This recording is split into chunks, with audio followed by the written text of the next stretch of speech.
we're gonna see how to create randomized effects with the wiggler, which is found over here. And for that, I'm gonna create a new composition, and I'm gonna import an image onto my composition. And then I want to simulate the effect of a camera shake or an earthquake. Okay, so let's get I'm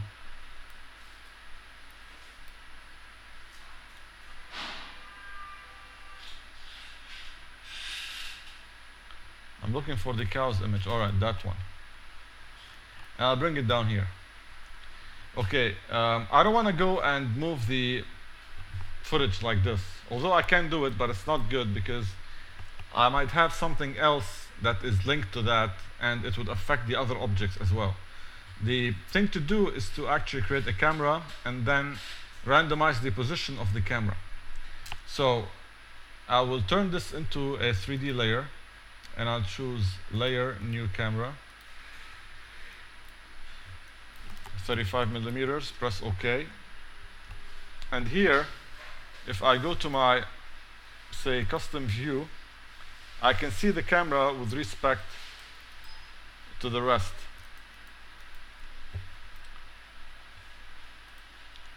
Alright, so let's go to 50%, and there's the camera. Okay, so let's say that I took the camera and moved it up and down. What am I doing here? I'm moving both the camera and the interest, because both are selected. So if I open here, transform, and take the position, and just move the position of the camera up and down, what this will do is create a rotation effect. Alright, so if I go back to my camera view here and change the Y position, I'll be creating a rotation effect. So that's bad. This does not resemble an earthquake. If I took the interest of the camera and moved it up and down, eventually it will also resemble a rotation, because I'm keeping the camera fixed and I'm moving up the target. The solution is to select both and change them up and down. So how can I select both and change them up and down in animation without having to animate both these objects? The solution is very simple. All I have to do, let's first zoom out a bit with the camera. So I'll take the position in Z and take it out. Something like this. The solution is to create a null. So layer, new, null. Whenever I create a null, I can take the camera and parent it to the null.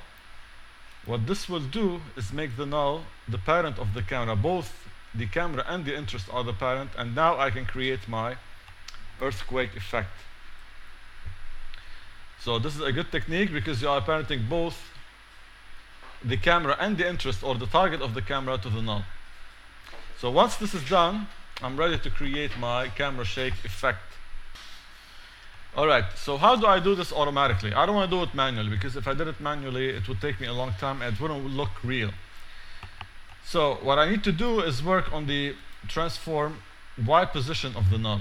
That will create my earthquake effect. What's the requirement? The requirement for the wiggler to work is to have keyframes. So let's say that I want the effect to start 2 seconds after the beginning of the footage. I'll set a keyframe for the position, and I want this to finish 2 seconds later. So I want the earthquake to be 2 seconds, so I'll set another keyframe. So now I have these 2 keyframes.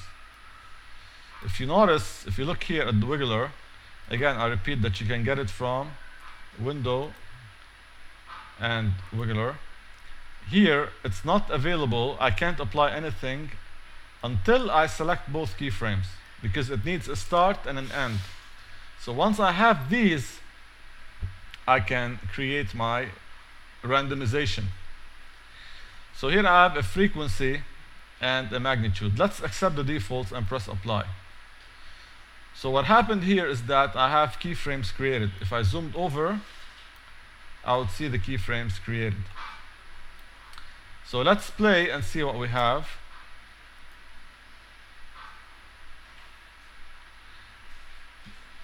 Okay, most probably you couldn't really notice the effect because the effect is so faint. Even I can barely notice it. It's there, but it's very faint. So I'm going to delete the newly created keyframes. And I'll select these two. All right, and it's better to undo here. I'll select the two keyframes again. And this time, I need to apply the wiggler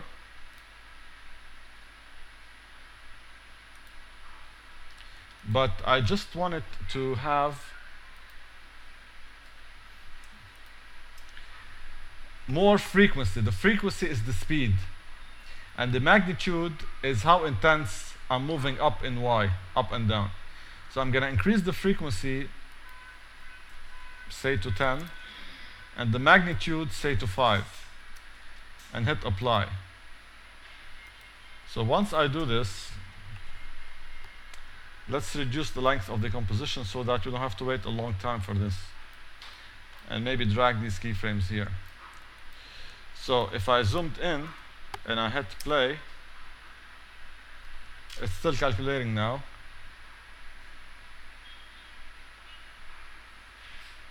Okay, I have something, it's not very violent, but it's clearly there. Okay, I'm gonna make it even more clear.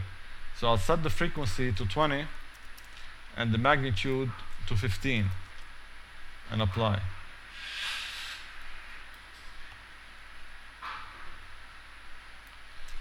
Play.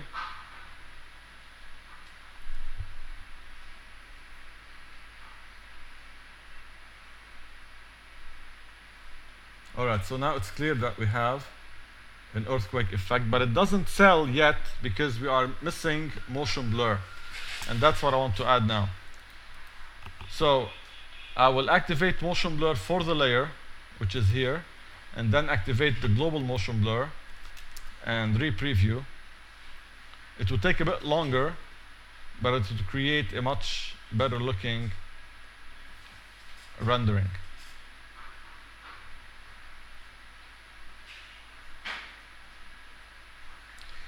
So that's how I would create a randomized effect with the wiggler.